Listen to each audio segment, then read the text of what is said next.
napa masjid menika termasuk tempat yang paling mulia yang ada di muka bumi. Karena masjid itu tempat untuk beribadah kepada Allah Subhanahu wa taala. Tempat untuk mengingat Allah. Tempat kangge mempelajari agamanipun Allah Subhanahu wa taala.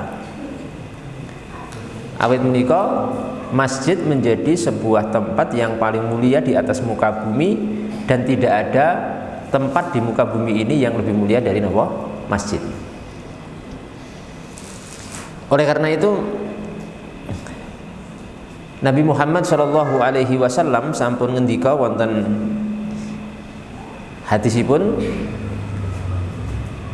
Rasulullah sallallahu alaihi wasallam sabda, wa khairul baqa'i masajiduha wa syarruha aswaquha.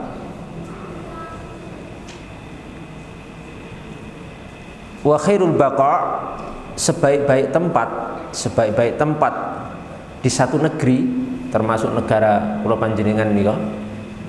Nggih. Tempat yang paling baik niku adalah masajiduha, adalah napa? Masjid-masjidnya. Jadi masjid menika menjadi tempat yang paling napa? Yang paling baik, yang paling mulia dari seluruh tempat yang ada di atas muka bumi, termasuk wonten negara negeri kula panjenengan sedaya menika, dari Sabang sampai Merauke, nggih, dari ujung Aceh sampai Papua menika ingkang paling mulya, yang paling utama, yang paling baik napa? Masajiduha, masjid-masjidipun. Masjid itu tempat yang paling mulia. Tidak ada tempat yang lebih mulia dari masjid. Entah niku tempat rekreasi apapun, seindah apapun, sehebat apapun, peninggalan sejarah apapun, mau candi apapun, mau taman mini, mau Raja Ampat Papua, ataupun yang lebih indah dari mereka, tidak bisa mengalahkan apa? Keutamaan dan kebaikan apa? Masajidullah, masjid-masjidipun Allah Subhanahu wa taala. Lah sebalikipun tempat ingkang paling jelek di atas bumi, ngendikanipun Nabi Muhammad sallallahu alaihi wasallam, yang paling jelek menika napa? Aswaquha, pasar-pasar. Dados pasar menika tempat yang paling napa? Jelek, Bapak Ibu sekalian. Kenapa? Karena pasar menika berkumpul sekian banyak kejelekan. Nek panjenengan ajeng golek wong ngapusi, mangkudi pasar, mang pasar. Gitu. Nek ajeng golek wong ngapusi, kalau panjenengan ingin mencari seorang yang berbohong, silahkan datang ke pasar. Kalau panjenengan ingin mencari seorang yang sumpah palsu, sumpah tapi palsu, bohong, demi Allah, wis yakin kok ini begini, saya sumpah, itu tempatnya budi pasar. Itu wonten pasar niku, makanya ajeng percaya niku nggih, setengahnya nggih nyun sewu niku, abot banget niku.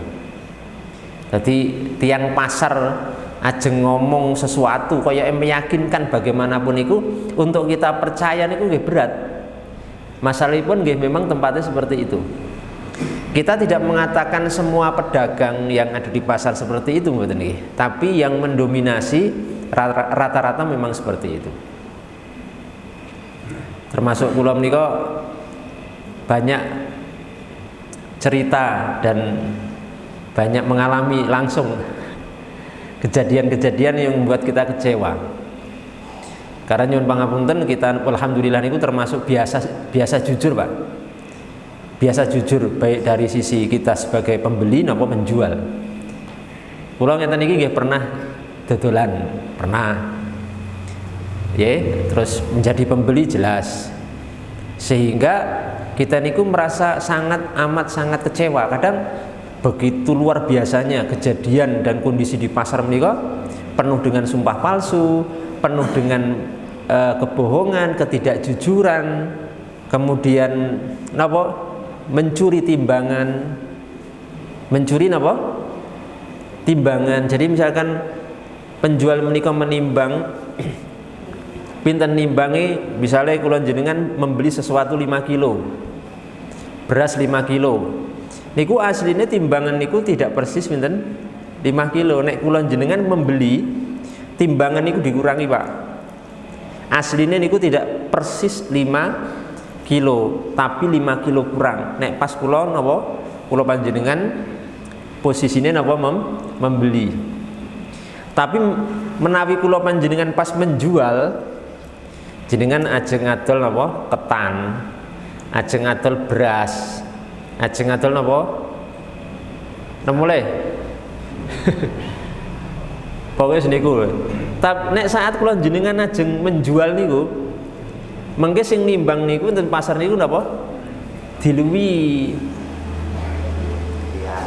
Gitu. Diluwihi supaya mendapatkan apa? Barang dagangan sing lebih banyak. Jadi misalnya ajeng jual pinten 10 kilo, niku aslinya timbangannya lebih dari 10 kilo. Nek pas membeli mereka niku melebihi timbangan, tapi pas menjual mereka mengurangi napa? Timbangan, dan itu ada di pasar. Padahal nih wonten Islam niku kita diwajibkan jujur, Pak.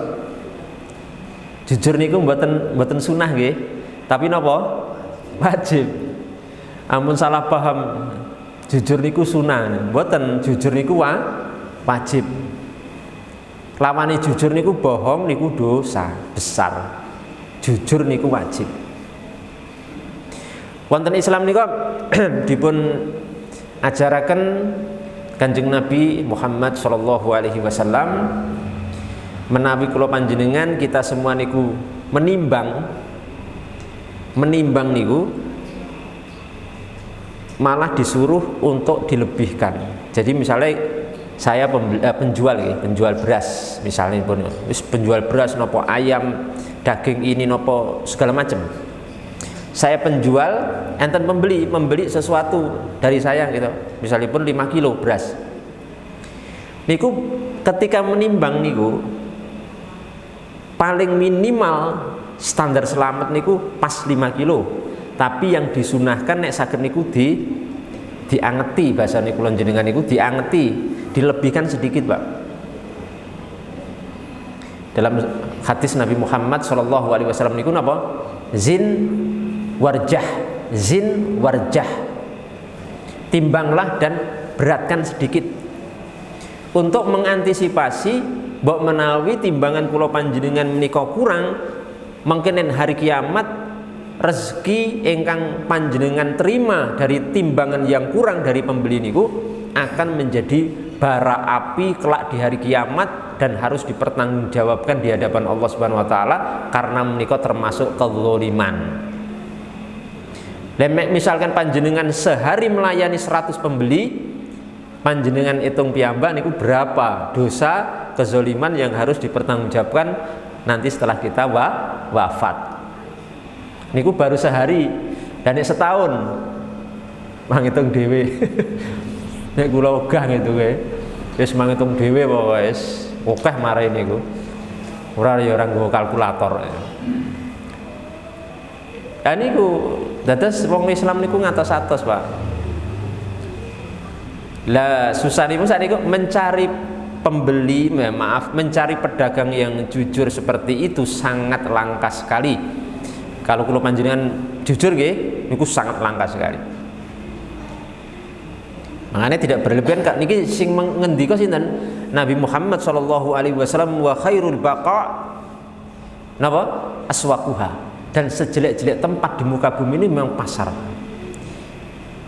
Jadi seandainya ngeten nggih, napa kula panjenengan misalkan ternyata harus ditakdirkan oleh Allah Subhanahu wa taala profesi kita itu di pasar, entah berjualan atau entah yang lain, dan posisinya di pasar, maka niku hanya sebagai tempat untuk mencari ma'isyah, penghidupan, tapi bukan tempat untuk kita bersenang-senang dan mencintai tempat itu. Karena apa? Tuntutan profesi atau apa? Pekerjaan mawon, tapi jangan pernah menikmati dan kita merasa senang dan condong hati kita dengan apa? Tinggal dan berdiam di pasar-pasar, karena itu merupakan tempat yang apa? Disifati oleh Nabi kita Muhammad SAW sebagai sejelek-jelek apa? Tempat. Karena berkumpul berbagai macam dosa niku enten nggih pasar menika. Berarti ngeten, orang-orang itu akan dinilai hatinya dengan tempat yang paling dia cintai dan tempat yang paling dia rindukan. Untuk menilai seseorang menika dilihat apa? Dilihat tempat yang paling dia cintai dan tempat yang paling dia rindukan.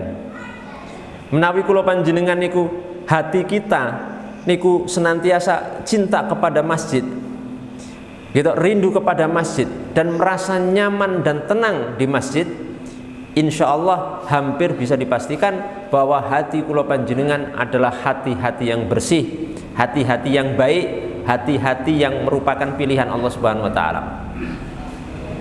Jadi mboten mungkin wong sabane masjid tapi hatine kotor niku mboten mungkin. Gitu. Makanya dalam sebuah hadis Nabi bahwasanya ada 7 golongan, Pak.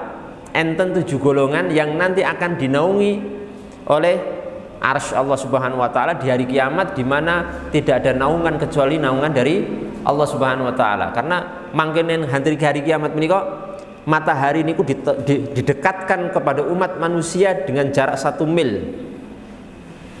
Sangat dekat sekali sehingga apa? Manusia niku, umat manusia akan apa? Akan kepanasan, kemudian akan keringetan. Keringetan itu sesuai amal soleh kula panjenengan. Semakin amal soleh kula panjenengan semakin tinggi, semakin banyak, maka apa? Keringat niku akan semakin sedikit.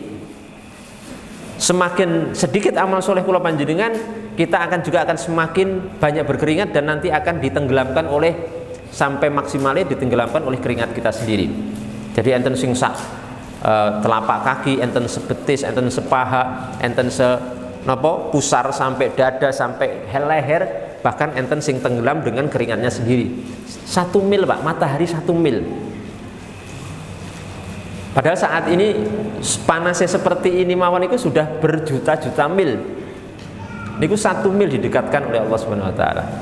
Lah, nanti enten 7 golongan yang akan tidak kepanasan. Nggih, enten sing mboten apa? Kepanasan. Lah salah satu dari 7 golongan itu adalah rajulun, seorang laki-laki yang qalbuhu mu'allaqun bil masajid, seorang yang hatinya senantiasa terikat oleh masjid, rindu kepada masjid, senang kepada masjid, cinta kepada masjid, senantiasa berusaha memakmurkan masjid dengan ibadah pada Allah Subhanahu wa taala. Niku seperti itu. Jadi ngeten, salah satu tanda bagaimana kebersihan hati seseorang, mang teliti tempat yang paling favorit bagi orang itu mana. Ya, misalnya enten tiyang tempat favorite nggen karaokean. Sing paling seneng di hobine karaokean niku hampir dipastikan apa? Hatine hati yang kotor. Hatine mesti rusak. Lah napa hobine? Tempat karaokean, tempat maksiat pada Allah Subhanahu wa taala, tempat-tempat yang dilakukan hal-hal yang dimurkai oleh Allah Subhanahu wa taala. Nah, saat ini panjenengan sing paling difavoritin pundi? Tempat sing menjadi tempat favorit panjenengan pundi? Napa Tawangmangu, Telaga Sarangan, napa Parangtritis, ya. Kan ajeng-ajeng piknik to niki. Kapan niku? Pak RT? 1 Oktober. Loh, jek suwe no. Lho kinten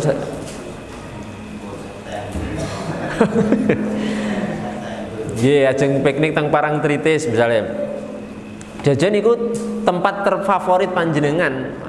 Ampun jangan sampai kita menjadikan tempat terfavorit kula panjenengan tempat-tempat seperti itu.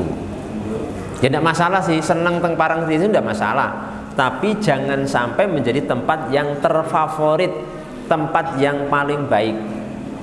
Kula panjenengan harus menjadikan masjid niku tempat terfavorit, tempat yang paling spesial. Kula panjenengan adalah masjid, karena masjid ini merupakan tempat dan pintu gerbang seorang hamba untuk apa? Untuk kembali kepada Allah Subhanahu wa taala, untuk meraih surga Allah Subhanahu wa taala.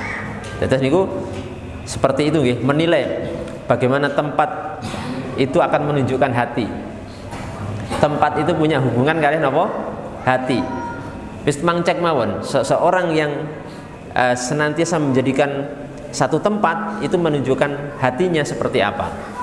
Nek hobine tempat-tempat maksiat, hobine tempat-tempat yang jelek, insya Allah hampir bisa dipastikan hatinya juga jelek, hatinya juga kotor.